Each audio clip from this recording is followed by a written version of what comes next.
In 3, 2, 1. What's going on, folks? Welcome to 34 Questions. Tonight, I have a very special guest. Mark is in the building. How you doing, Mark?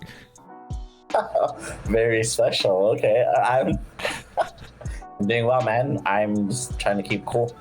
Got the AC and the fan on. Trying to survive that California heat. So, yeah, thanks for asking. How about you? I'm doing cool, man. It's a Monday, so, it's as best as Mondays can go. But yeah, I'm just excited to have you on, man. Thank you for your time. Thank you for Hey, me too. I'm glad to finally be on after a couple tries. Yeah, no doubt. I'm glad we can make it happen. For the folks out there unfamiliar with the flow of the show, we do some intro questions, some warm-up questions just to set the tone of the conversation. Throw in a couple icebreakers in there as well, just to, have a little fun. And then we jump into the main portion of the interview where you choose numbers between 1 and 34. Sound good to you, Mark? Sounds good. I got the thing in front of me. Gotcha. Oh, I see. You got the cheat sheet. Yeah. For sure. So my very first question for you, man, is how have you been? It's been probably a year and a half now since we kind of like caught up and talked. You've been doing good. You've been doing great. How you been, man? Yeah, it's been a super interesting 18 months. So I left San Francisco, as you know, right before the pandemic. The decision to move back closer to family at the end of 2019, I think was kind of fated, you could say. I moved here back to Orange County, and then a couple months later, we had COVID. And I was thinking to myself, I don't know if I could have survived COVID away from my family. San Francisco for me, to be honest, was a little lonely. I moved there, I was broke because of our business. And it took a while to get in the swing of things. And so I've just been super grateful this past year. I've had a lot of time to reflect, see where I want to be, what I want to do. And I've definitely realized, I probably just like everybody else, how important family and relationships are. And so I'm trying to do better with those relationships and fostering them in a manner that is helpful, not toxic. That's kind of been the thing that I'm trying to do. Work is good. My health, I'm in charge of my health, so I think that's good. And yeah, a lot of time for reflection this past year, and it's been really good. So for sure, man. Want to say, mad respect for you to rekindle those relationships with family. Because I mean, for me, it's a challenge. I got a lot of cousins, and they have their own families now, and it's kind of hard to try to stay active in their lives. And a lot of that is through I guess my fault too. I don't make enough effort, in my opinion. But I'm super grateful that at least anytime I'm with my cousins and kind of drunk talk, I always apologize to them. I'm so sorry that I'm not a part of your lives. And they've always just been yo, we understand who you are and what you're trying to do, and don't feel too bad. But I feel bad because I see my nieces and nephews every so often. They're just getting bigger and bigger, and I'm not really a part of their lives like that. I just hope one day I can apologize to them when they're older and be yo, I always wanted to, but for some reason I never felt like I was in that right place in life where I could just go to every family party or make it to every birthday, which really actually sucks now that I'm talking about it. But yeah, it's I just hope they know that I care about them. And I'm just super happy that you feel like you're starting to be able to show that to your family. For sure. But before we go any further, let's get into these icebreakers real quick. Yes. And this first one is a one-word spelling bee. How's your spelling skills? I was on Scripps Howard Spelling Bee. I don't know if you know. I did not know that. Fun fact. Or yeah, ESPN, man. Spelling Bee is a sport because it's on ESPN. You were on ESPN? They never showed me. Oh, but you were there. You were there in that room. I didn't make it on that like round where you're in front of everybody. So like when you go on the big one, you're all kind of in this auditorium, and they just tell you the word and you're spelling it out, and then you turn it into the proctor, and then if you make it, then great. If not, then you get your little trophy and you go bye-bye. So. I gotcha. Do you remember the word that they gave you or nah? It's there were a lot of them actually. The one that that stuck out to me that I did not know was a crew. A crew. Like, yeah. ACRUE. I mean, I know it now. I use the word a lot, but back then, like as a sixth grader, like when are you using that word? Like my winning word in my junior high was like handkerchief.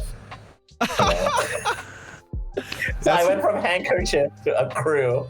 I was like, but it's a lot hard. It's a lot tougher than I thought it was. And then some of the words, they give you like a thing of words like practice how to spell, and then like etymology and all that stuff, and it's pretty thick. So I think I can do the spelling bee. I think this is at least at my 7th grade or 6th grade self. So I saw this and I was like, okay, let's do this. It's hilarious you brought up handkerchief, because that's actually one of the words I have on my list.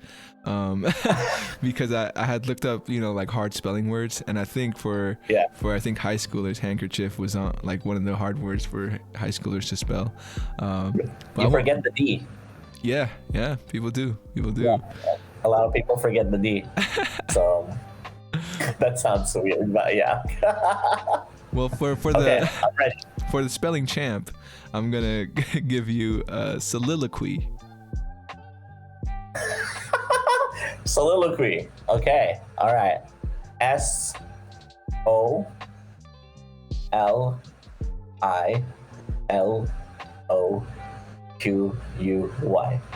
Soliloquy. You're a champ for a reason, man. You got that right. What up? For sure, you know man. me. I like to get on my pedestal and give them a little bit of French romance and countrymen. Lend me your ear. So I got you. That's good. I feel like you knew I was doing this, so you're like, "Oh, what does Mark do?" Nah, actually, that's one of the harder ones, man. Like, I there's like levels to that a word I took, and that was one of the harder ones, like, yeah. I mean, just curiosity. It would have been super embarrassing if I didn't get it, like. After giving that whole spiel, I didn't get it. I was like, "Oh man, how would I?" Yeah. Oh, okay. I'm really glad I passed it. So. Well, you got one more icebreaker to go through. It's a riddle though. How are you with riddles? I suck at these. All right. It's got something to do with like the American and the Filipino mind. You would think it'd be easy, because you have like a wide thing of like a wide pole to pull from. Yeah. But I get lost. So all right, hit me. Here we go. Can you name 3 consecutive days without using the days of the week? So you can't say Monday, Tuesday, Wednesday, Thursday, Friday, Saturday, Sunday, but you have to name 3 consecutive days. 3 consecutive days without saying. 3 consecutive days without saying.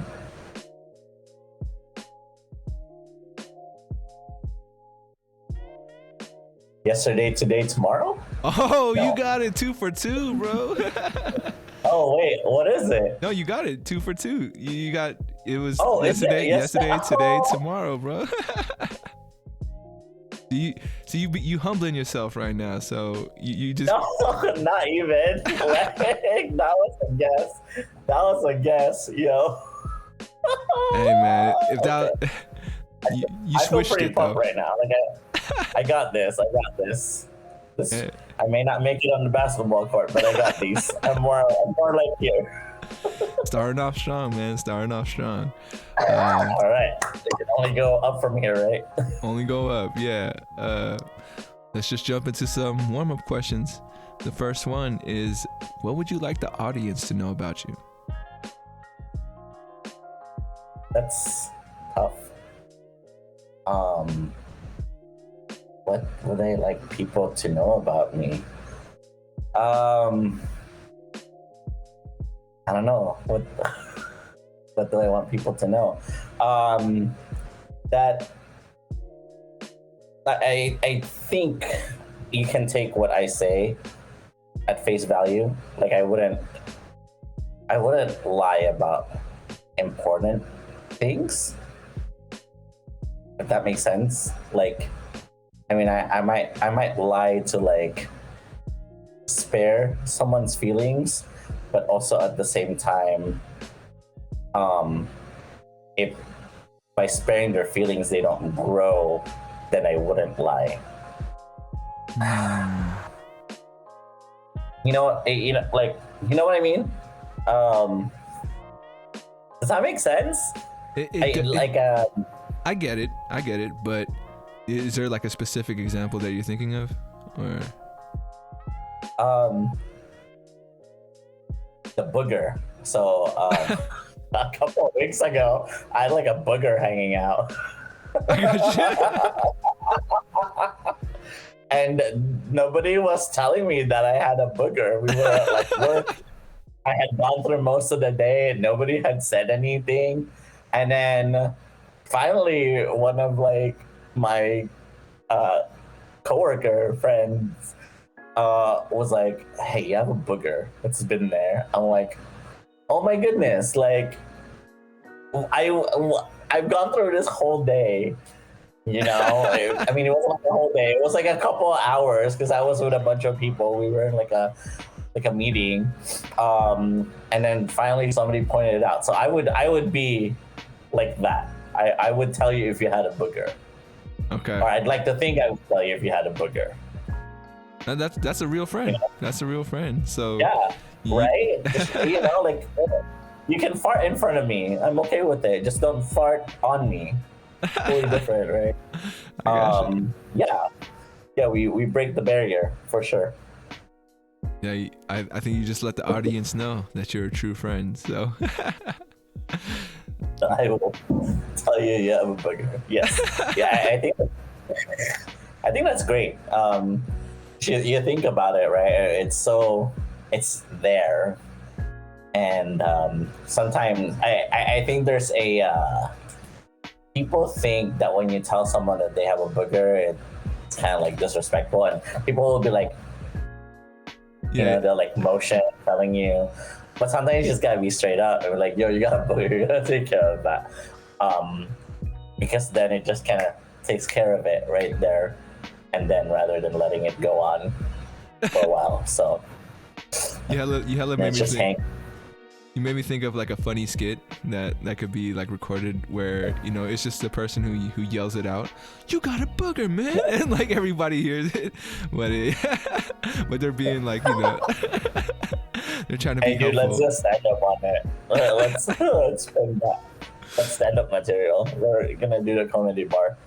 Dude, I mean, I believe after Spaces, you know, during the quarantine time, I was going through a bunch of like old hobbies, and I was like, you know, maybe I could be a stand-up comedian. So I tried to write some jokes down. And then I remember at like one of my that driving job, I was talking to somebody, and I was like, oh yeah, you know, I was thinking about being a comedian, and they're like, oh yeah, tell me a joke. And then I tried to tell them a joke, and it fell so flat, and then I was like, oh man, like it just killed my dreams instantly, man. Like, oh, you gotta be you gotta be in my head to understand it and appreciate it. Yeah, sometimes we can be like super cerebral, right? Like You know the game Apples to Apples, Yeah.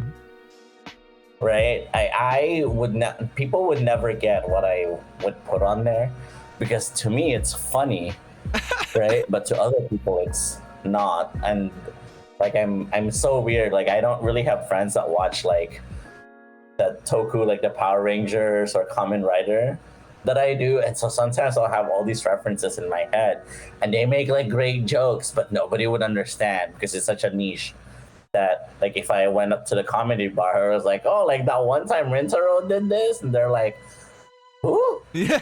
What? Like, no, I'm like, you're laughing. I'm glad you're laughing, but it's not funny. So I mean, a part of it's knowing your audience. So, I mean, if you went to a convention and then you kind of like spit those jokes out, I'm sure people would like, you know, eat it all up too. Yeah. If I see someone cosplay as them, then I know I'm with my group. But we should do that to like Joe Hoy and Gabe Maybe. Iglesias or what the name is. So yeah, no, I don't got jokes. The joke I was trying to make was like, oh, you ever leave your headphones at home and it just ruins your day? You know, like you're like, what the fuck am I gonna do with my life if I leave my headphones at home? And yeah, I can tell by your reaction it's not that funny, but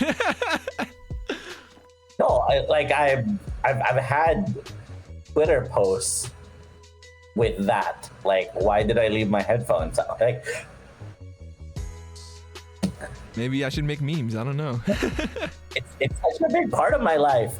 Headphones, you know, like if I don't got my AirPods or something to put in my ear as I'm like going somewhere or like waiting at a doctor's office, yeah, I feel like with the right delivery, people would get it. I was starting to think more like where you were going with it. Maybe that's what was wrong with me. So I was trying to get to the punchline before you. No, it's Maybe fine. I should just let you tell. Nah, right? I wrote it all out, man. I had like this little note document, and I was like, all right, this is how I'm gonna deliver it. But you're right, it was part of the delivery, and like, you know, if I'm trying to like just go through it quick, it doesn't hit the same. So yeah, it's if I do it, I gotta just like practice and go through the trials. But I have a lot of respect for. What's up? Say do, you know, and I'll get people laughing. For sure. Second question for you. You got respect for it? Oh, I was gonna say. Finish it up. Yeah, I was gonna just say I had a lot of respect for comedians. Kind of like talked to a few, and you know they were just telling me all the stuff they like, especially like even if you're an aspiring comedian, you know, you got to go through the circuit. What they call it is like, you know, you go through every club, saying like your set, just trying to refine it and get better and better. And then it also ends up like sometimes you gotta have the right crowd who gets your references or gets the jokes that you're trying to say. So yeah, a lot of failing that you gotta do before you actually get there. So that's all I was gonna say. Similar to life. Yeah, similar to life. Yeah, instead of being on stage though. What's up? You can't just put people there. Like, you know how sometimes they'll plant, I think it's the word, they'll plant people there so that, you know, they'll laugh at the jokes. You know, you'll call your friends and be like, okay, when I say this, you're gonna laugh. Unfortunately, life doesn't work like that. You just gotta roll with the punches. So. Yeah, I mean, even your friends aren't gonna go to every single show that you do, unfortunately. But yeah, you know, appreciate the support, but at the end of the day, you're gonna be doing it yourself pretty much in real life too, not just for comedians. Yeah, man. Second question for you in the warm-up is, if someone were to pay you a tribute, how would you like to be honored? So if I was gonna tell myself today I'm gonna do something in honor of a mark, what kind of act could I do?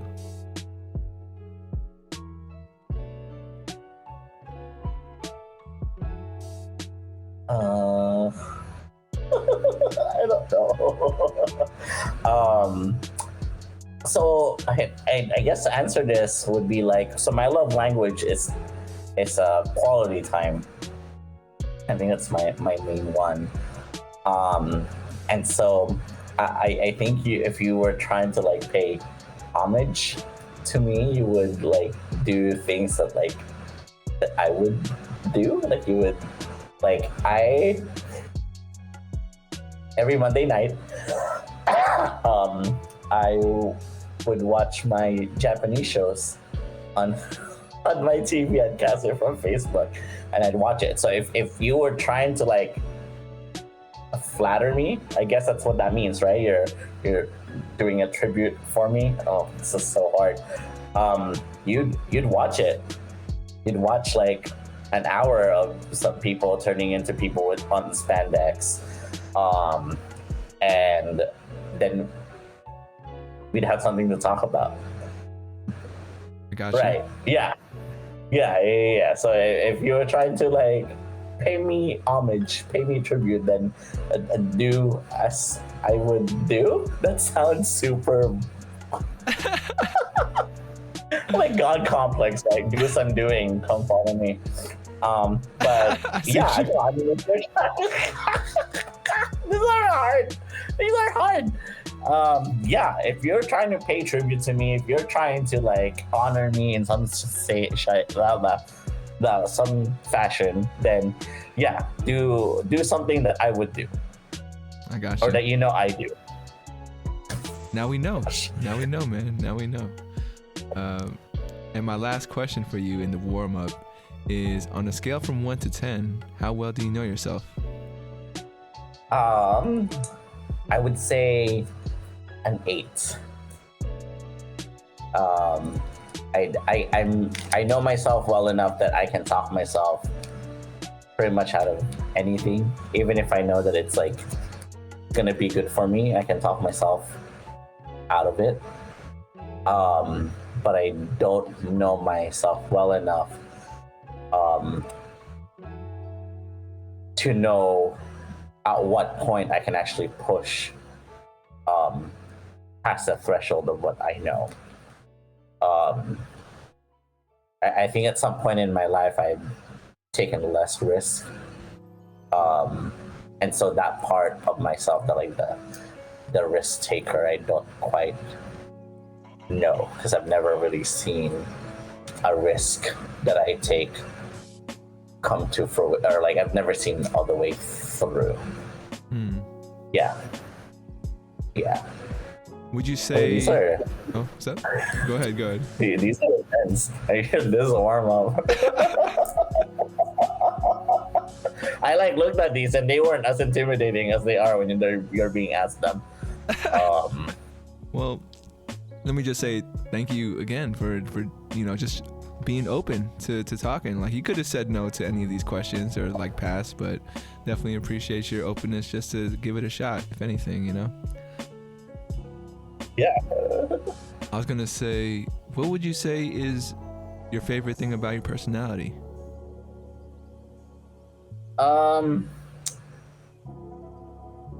I like to think that I'm pretty approachable and amicable. Hopefully that's what people see out of me, right?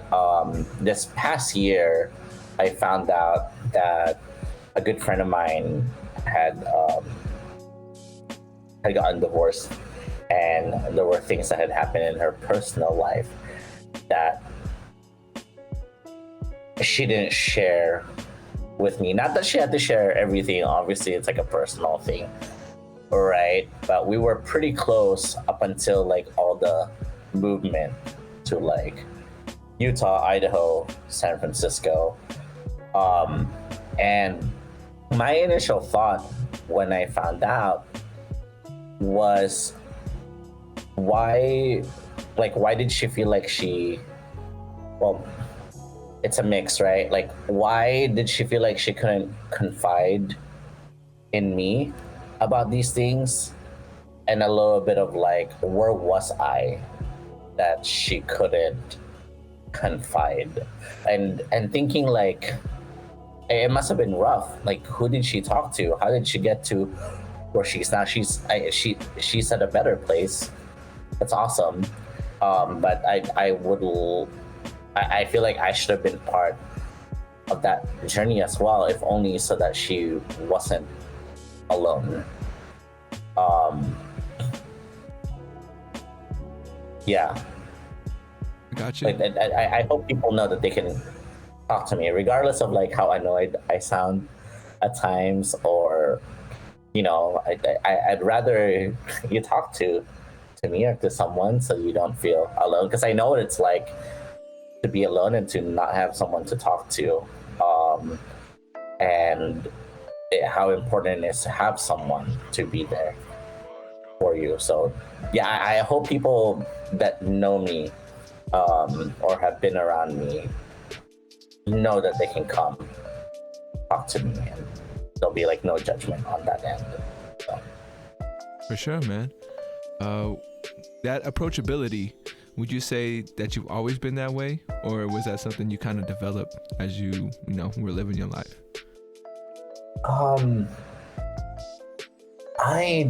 I want to say a little bit of both. So my friends growing up in the Philippines, you know how it is when like your family lives in the States and everybody in the Philippines just thinks you're like super rich. And they're like, oh, yeah. So everybody, I do not have these memories, but apparently my friends in the Philippines just remember me having like these grandiose items that I don't remember having. And so I think that when my parents would send us like balikbayan boxes, I would always share them. Like I would steal from like the big box with all like the spam and the sausage, and I would give them to my friends who I knew didn't have much. So that much I remember. And people would come to me, and if I had something that I would give to them. As I grew up later on in life, I think I became a little less giving, in a sense that now I quantify like if they deserve this gift. I gotcha. Yeah. They need something, like it's I wish I could just give. Right, when I was younger it was easy to give because it wasn't mine, but now that I'm older and I've worked hard for things that I have, and as much as I want to give, I need to save some for myself. And so I think inherently maybe it was there, but it is something that I continually have to work on, because I could just like give it my all and then there's nothing left for me. And so sometimes I will put like barriers, I think is what they are, so that people would need to gauge how they would come to me for help. That makes sense. I know that kind of contradicts the first one that we talked about, where like I wish people would know that they can come to me, but I think there's varying degrees to that, right? Like if you're gonna come to me and you're gonna ask me to like buy you an iPod, like I'm not just about to give you an iPod, one who uses an iPod anymore, but if you came to me with like a problem and you need like someone to be there for you, then I will be there for you. For sure. Yeah. I think more so on the like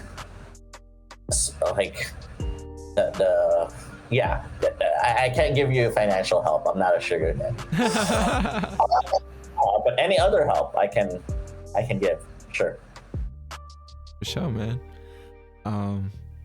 All right, well, we made it to the main portion, or the main part of the interview, where you start to choose numbers between 1 and 34. I hope you don't. I mean, if you really wanted to, you got the sheet in front of you. I'm actually not looking anymore. Awesome. On these, I'm gonna close them because I'd like to be surprised. Sweet. All right, I closed it. Okay.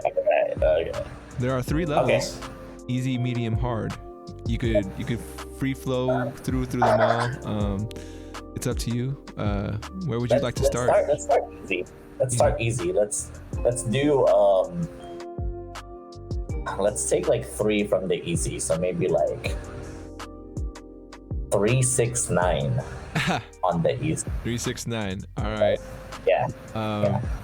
We'll see how fast you go through these. Remember, it's quality over quantity. So don't feel like you just have to. Yeah. But you know those NPS scores that they always tell us to get. Yeah. Yeah, it's like we know we provide quality service. Like you like us, we like you, but why won't you give us a 10? It's our bonus. And then Thomas would just go hard on us. I'm like, I know you do it, but you gotta show the numbers. I'm like, numbers, it's my worst enemy. Dude, so always about the numbers. Anyway, yeah. Number 3. Well, you need numbers, right? What'd you say? You need numbers for this show too, right? It's all self-produced. Yeah, I mean, I'll tell you this though, man. Like, I mean, of course, I want to put it out into the universe that I would like this to help me, reach out to more people. But if it doesn't go that way, I mean, what's crazy about this thing, man, is I feel like I could do this. Like, if I have that secure day job, then this is what I'd be spending my nights on. Because, like, 1, I like talking to people. 2, I like, having their stories shared, and like for them, like for you specifically, to have this conversation so you could kind of go back on it and watch it and be like, yo, that's what I was like at that point in my life. And for your family, knock on wood, but if they ever would want to, like, feel like they're having a conversation with you, they could just listen to this as well. And all those things, man. So anyways, all right. Number 3 is, who do you have major respect for? And it could be a person or it could be a group of people, depending on how you see it. But who do you have major respect for?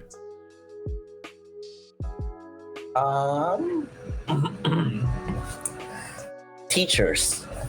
I have mad respect. And I'm just gonna kind of group them. So my first role model was my uncle, who was a teacher. So in elementary school, I was related to all the teachers. So that made it easy. But my uncle, Tito Lit, is his name. I love that guy. I remember, so he taught in the 5th grade in the Philippines, and I think it's like music or something. But so my grandma lived with us, and so at the end of the day, when he's done with school, he would stop by our house where my grandma lives, and he'd eat before he goes to his house. We'd talk, and I just had like such respect for what he does. A lot of people looked up to him. He was like in Boy Scouts. And he taught people like how to farm. In the Philippines, that was like a thing, like you would plant stuff and then you would harvest it and take it home your family. And he I felt like he had it together. He was happy. He did a lot for his students, and teachers don't get enough credit. I mean, there are some who are just there, but for the ones that go like all out, mad totally respect, because as a teacher, and I don't know if you've done this job that you're doing now, you kind of take it home with you, all the stuff that you do throughout the day. You think about the students, you think about like, oh, how are they at home, and that he was I would say my first role model, and kind of the desire to teach. It's a calling for sure. I had him, and then my professor in college, Professor Payne. He just a super inspiring guy. Pretty much had to beg to be in his English class. that first semester, because you know when you're a freshman you have no credits, so you're like on wait list for a lot of the good stuff.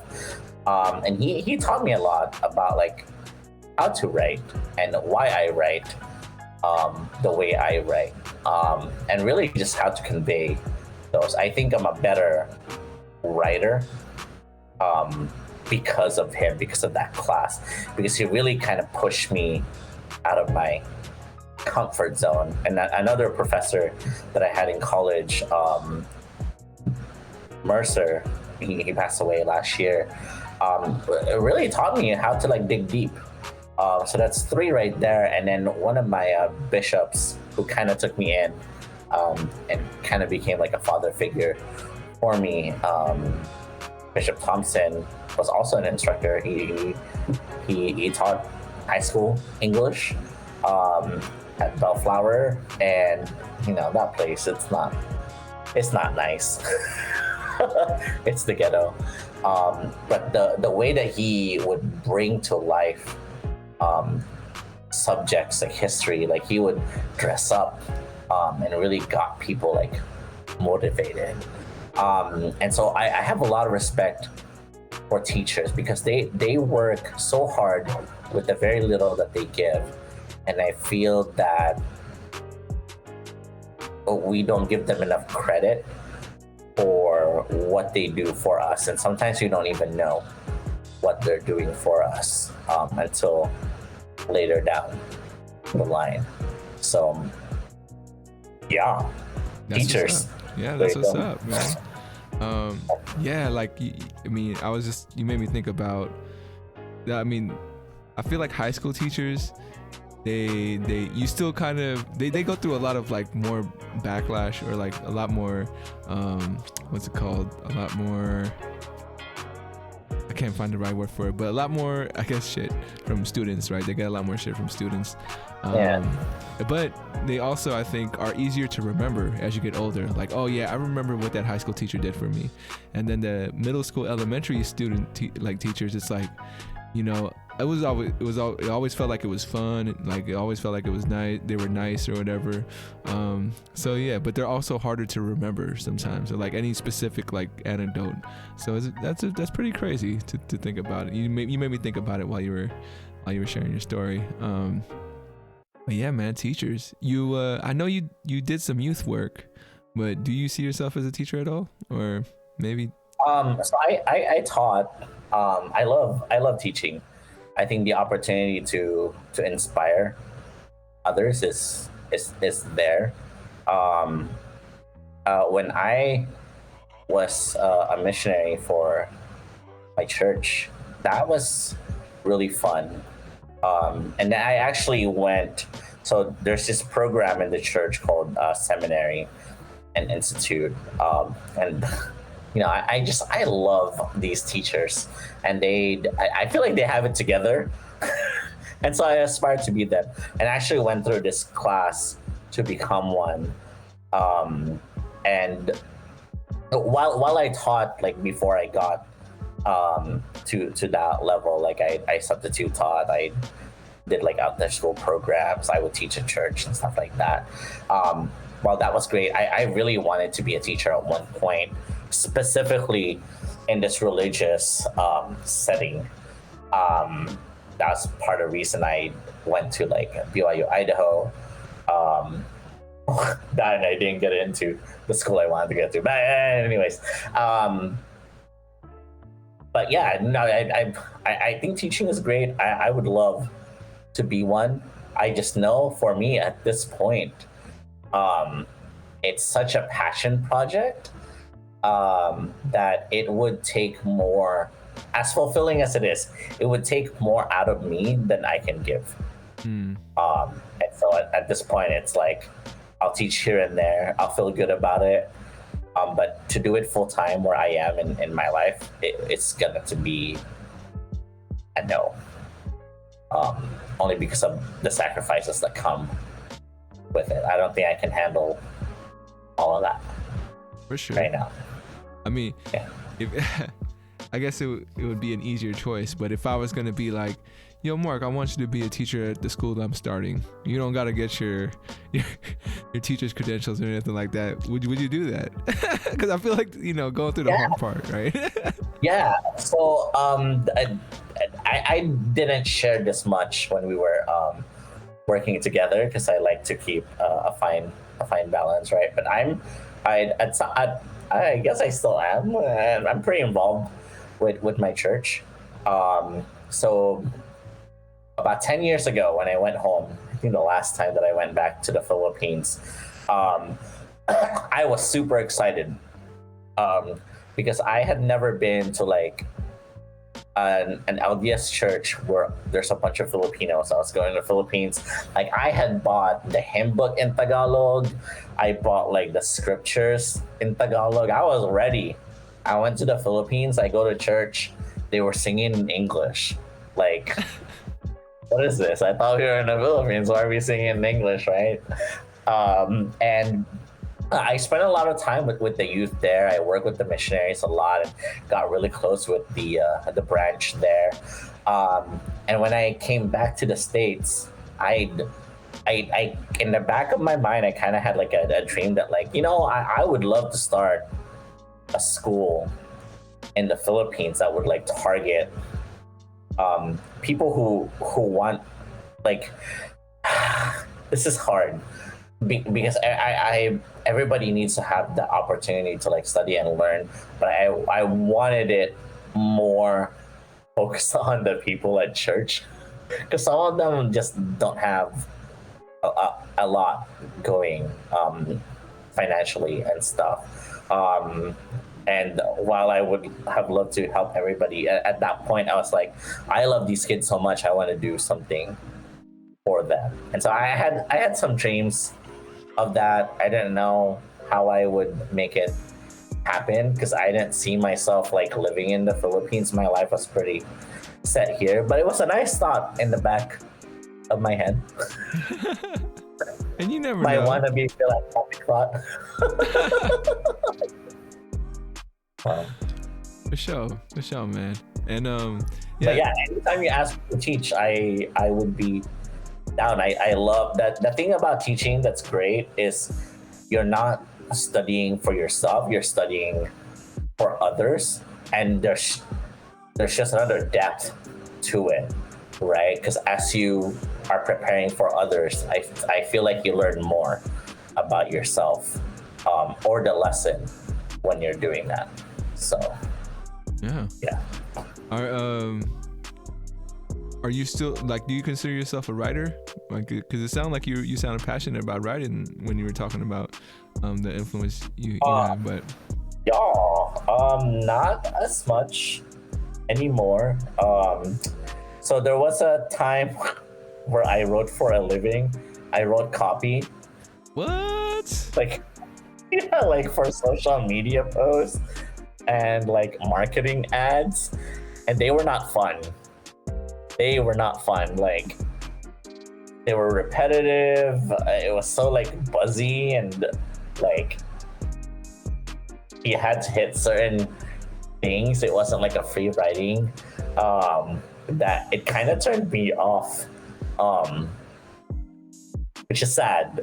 But I mean, I can still write. If you need me to write a copy for your website or like do a blurb, I can totally do it. But that kind of I thought it was great because I'm telling a story and like doing this, but it just kind of killed it for me. When I was in Utah, I was doing that on the side. I was getting paid per blog post, and it was fun and dandy until I was like, I'm kind of tapped out. Like, I can only say this keyword so many times in this sentence that after a while I was just like, it's okay. I feel you. No, not for me, not anymore. So yeah, but I mean, at one point I would like to say that I was a writer. Where were you going with that? Well, no, I was gonna ask you if you remember me. Like, I think when we were working together, I was typing up something on my blog or like some kind of thing. Oh, I remember that. I do remember that. I low-key would always. I would always look at your guys' screens. I'm like, what are you doing? You How come, remember? how come I have all these tickets I have to take care of? They're just like on Facebook. And like Slack was great, right? Like, next thing I know, we're just gossiping on Slack. I'm like, oh, you know. That was team building, Yeah. man. Team building on Yeah. Slack. You know? So and then I would just run away downstairs because it was quieter. Oh yeah, yeah, I remember that. I was like, oh okay, dude. But hey, you earned it. You earned it. Apparently, something's broken in that speaker system that they had at Spaces, and they didn't want to pay for it. So I think somebody has to be downstairs all the time now. That's what's up. I don't know. I'll have to find from Yola what happened, but I was just laughing because they're like, so there's a new location here that I like have been helping out with, and they like went all out. Like, you know those, you know how expensive real plants are.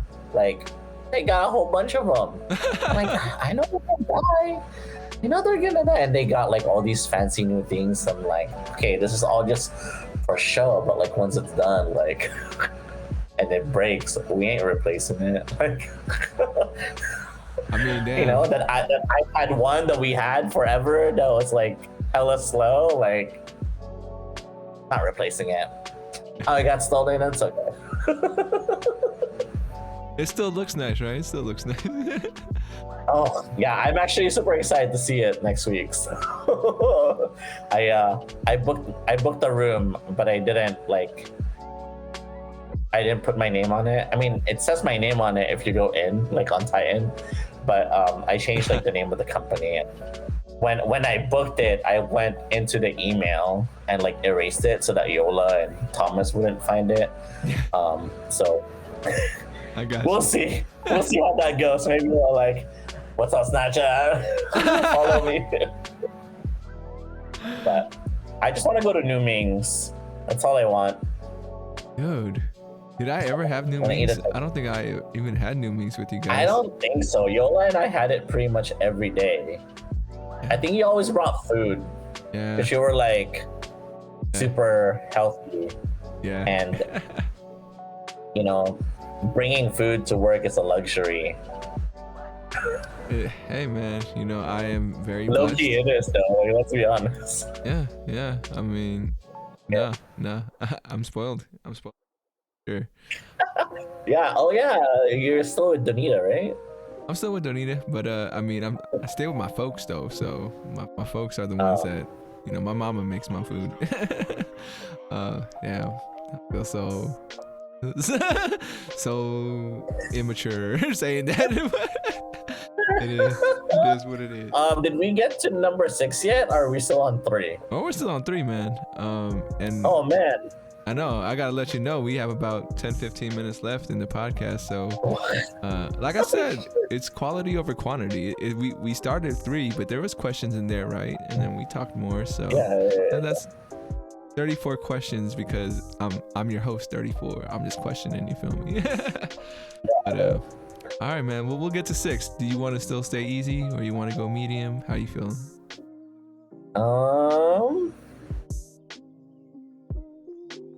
So there's actually on the may have a hard time answering. Let's go there. Are those the hard ones? I opened it again. I'm so sorry. Oh, you choose. No, I was gonna say, yeah, BB is the middle. Choose. Okay, I'll choose. So okay, yeah, choose. All right. What's the last sign you've seen? Like, you know, you tell yourself, I'm looking for a sign. What's the last sign you've seen? I don't really do that.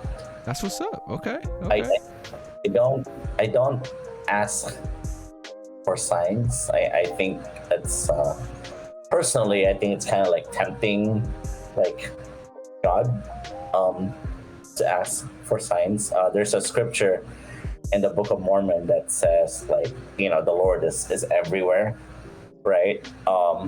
So I kind of take that into account, that I don't need a sign. I make my own way. I carve my own path. But I need a sign, then I need to rely on Heavenly Father a little bit more. I feel like He's provided me with all the tools, and I just need to put it together. That's dope, man. That's dope. Yeah. No worries. I was just that's like, yeah, maybe there wasn't a sign that you look for, and I'm just glad that you were, you know, you're open to explaining why you don't look for signs. Yeah, I definitely was singing Britney Spears in my head. Well, what song? Give me a sign. Hit me, baby, one more time. I got you. Yeah. No, I think when I was younger, well, I grew up Catholic, and so I remember asking for those, like when you go to church, like, oh, give me a sign, I light this candle. But my belief system has changed in the last decade, to know that I can do more.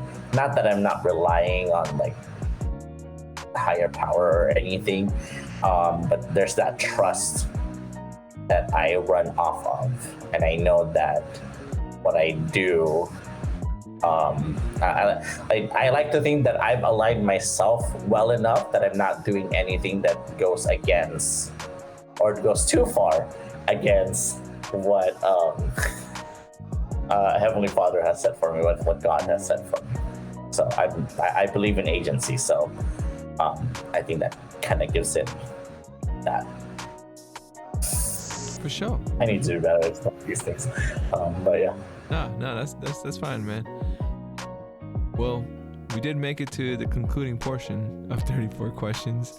I want to thank you again. We did, or we didn't? Oh no, we did. We made it. We made it.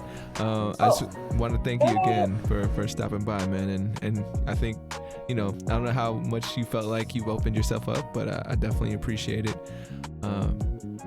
But before we go, I definitely like looking at these questions. I was like half hoping I would get asked, but half hoping I wouldn't. And there's a part of me that's like, whew, I can hide again. Was there a question that you really wanted to answer? There's yeah. So I know I said I wasn't gonna open it, but I like opened it. That's fine, man. It's fine. You know, some of these are like intense. So this is something really stupid. May the section A, I think, may have a hard time answering. What is something you are insecure about? And I don't get insecure about a lot of things. Like, you can call me fat, whatever, I'm okay with it. But my snoring definitely makes me feel insecure. Really? I lost a little bit of weight after the MS scare. And so the scare, they went away, and then I got like super comfortable again with how I was doing things. So like I now snore a little bit. It's not as bad as before, but I'm snoring again. And when I go out of town with like friends and we're like sharing a hotel room, or I'm like sleeping at someone's house, I would like check and make sure everyone is asleep before I go to sleep. That way they're not having a hard time going to sleep because they're hearing me snore. Damn. Okay. So yeah, that's something I want to put out there to anyone who's listening. People that have been in rooms with me. I had a companion in my mission that did not sleep in the same room as me because of my snoring, and we're supposed to be like together all the time. So Elder Green, Kevin, I get it. I know. I know. We even fought. We fought about it a lot. But yeah, the snoring is something I'm gonna have to deal with. I'm thinking about, like, in the future with amorous relationships, like how's that gonna work out? You're just gonna need to keep turning me on my side so I don't snore. But yeah. anyways, For sure, yeah, man. it's an insecurity, but something that I can laugh about. So I mean, yeah. pop that out a little bit. Everybody snores, man. Don't. I mean, I know there's different levels to it, but I think you'll find somebody that is used to sleeping with snoring. I think there's folks out there like that. So don't trip too much, Thanks, man. Jay. Yeah. Thanks, Jan with 2 N's. See, it's funny when I think Spaces was the first job I started going by as Jay, and it's still like I tried to make it stick, dude. Like with these new jobs, it's hard sometimes, man, because everyone sees my name first, and then they're like, "Oh, Jan," and I'm like, "Oh, yeah, Jan." I wish you called me Jay though. But yeah, so some of them would have like a thing, right, where it asks you what your preferred name is. I wish my name at work wasn't Screaming. I don't know if you noticed it, but like my email is like my name, like all in all caps. I don't know if you remember that.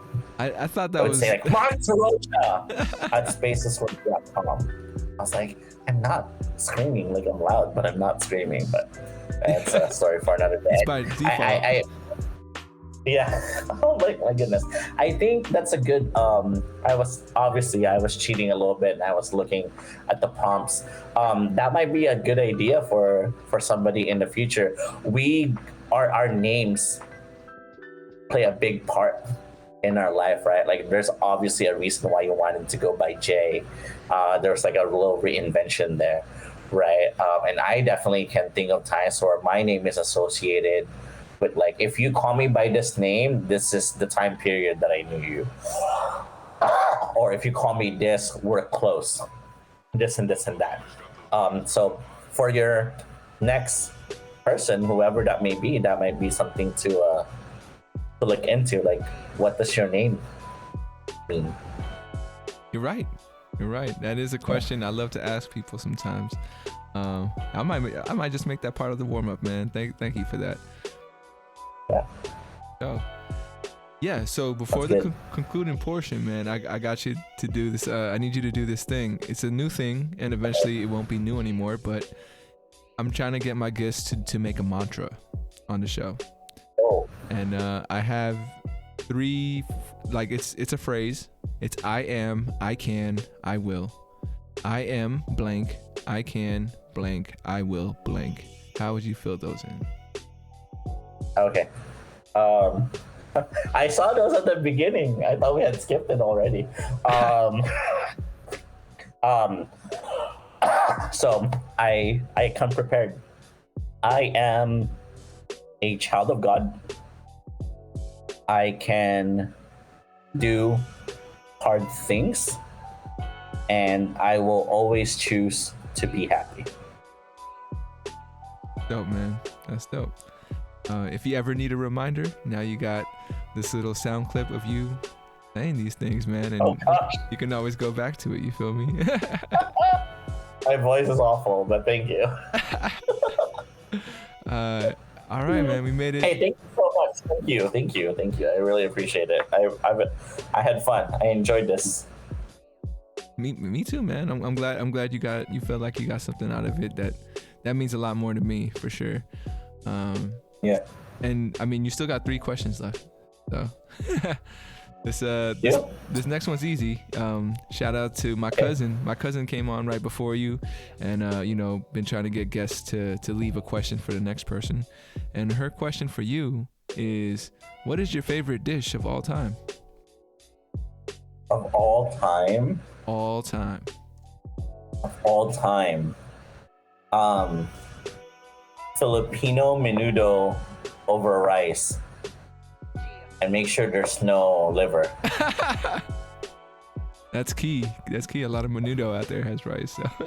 Yeah, I have. When I lived in Utah, my family So stupid thing, right? Like you can't bring food in the plane, or like, because it's a stew, and it's like liquidy. We found out that if we freeze it 2 days before, and then I take it to the airport, it's frozen, so it's solid, and it can go through. Wow. So That's a pro tip right there. Yeah, that's a pro tip for everybody out there. yeah, next time you're traveling, freeze your food. So yeah, That's gonna come in it handy. works with spaghetti sauce. It works with spaghetti sauce, like I'd say like Jollibee. They've been stingy with the sauce at Jollibee. I don't know if you noticed. Only in So America. yeah, if you, right, not in the Philippines. I'm like, let's take it all out. So, but yeah, that's there you go. Pro tip: next time you travel and you want to bring something that your mom made, or your sister, or whoever made it, freeze it. Customs will want to eat it, but you're like, it's frozen. You can't touch it, bro. So Sure, for sure. yeah. So, and then my next question for you is, what would you like to ask the next guest that comes down to 34 questions? The next guess, what made you say yes? Oh, that's a good one. Right? Yeah, that's gonna be a great one for me to like use as a promo, like, cause then I have someone explaining why they said yes to come on. You feel me? But is that what you meant? Is that what you meant? I was like, I thought you meant to come on to the show. Why not? Right? What made you say yes? I feel like you need that explanation, that extra. You gave me some. You gave me two really good ones, man. What does your name mean, and why'd you say yes? Those are gonna be interesting. Oh, I'm full of crap, yo. I need something coming in. For sure. And you know it. My last question for you, Mark. The question that ties everything together. 500 years from now, our descendants are watching this video. What would you tell them? I am not wearing pants. Fun fact. You don't need to. Not for this video. I cannot see me. I think that ties up like this whole pandemic thing where no one's really wearing pants. So it's this brief moment in time where nobody has to wear pants. Brief. It's so hot too. Like I'm ready for my electric grill to go. Woo! Because it's been hot. So, yeah. Hey, thank you so much. This has been so fun. Thank you, Mark. We never really got to talk like this, like at work. I always feel like I had to be a little bit different there, because I had to like inspire. I mean, you definitely showed me the right way to work at Spaces. And be a role model. You had to be the boss, man. You were the boss. So, like, I never knew how much I could, like, say either, because that's my boss. You feel me? But well, we're on equal footing right now. So, in fact, you're higher than me right now, because you got the reins. I gotta shout out Chris for one of my favorite toasts ever. The way he likes to toast at like a big party. He's like, "You're not above me, you're not below me, you're right beside me." That's where I think, at least on this show, that's where folks are at. That's why I got it set up this way. Side by side, okay. Yeah. Hey, any last things before we head out? Anything you want to say? Any shout outs? No, keep me posted. Let me know how that thing with your it's gonna be fun working with those kids. I'm gonna tell you now. Oh yeah, it's gonna be great. I mean, you knew me at job 10 of 10 years, and now I'm going on 13 in 10 years, or like 11, 12 years. So, man, I don't know. It's part of my journey. It's part of the, it's all that stuff. So, gotta find that journey. So, hey, I'm glad I'm a part of it. No doubt, man. No doubt. Thank you for being a part of it. Yeah, of course. Let me know. Also want to thank the folks out there for checking out the episode. If you're listening or tuning into YouTube, wherever you're checking it out, I also appreciate your time. Yeah, remember to reach out. Yeah. Welcome. Follow me on Insta, yo. There you go. Go plug it in. I need some clout. Yeah, it's just my name at Mark Torrocha. Yeah. You know, super legit. Super official, right there. I'm also using stories now. I hate posting. I got like this thing on Instagram where I always have to post in threes so that I can keep like the grid nice. So I just do stories now, and hopefully people interact. I feel you, man. I feel you. Trust me, I know. I know. I get that algorithm right. My thing is like I always like last night I posted like around 11. Yeah. I was like, who's up? Like, only 30 people are up, you know, like. You got 24. And I'm not doing. You got 24 hours though. 24 hours for people to see it. But yeah, thank you once again. Thank you so much. I really appreciate that. This was fun. It's all good, man. I'm gonna do the sign off real quick. Reach out, reach forward. As always, much love, and we'll catch you guys next time on 34 Questions. Thank you, Mark. Yeah, man, that's pretty much the end of it. I'll tell you right now, this won't be coming out for a little while.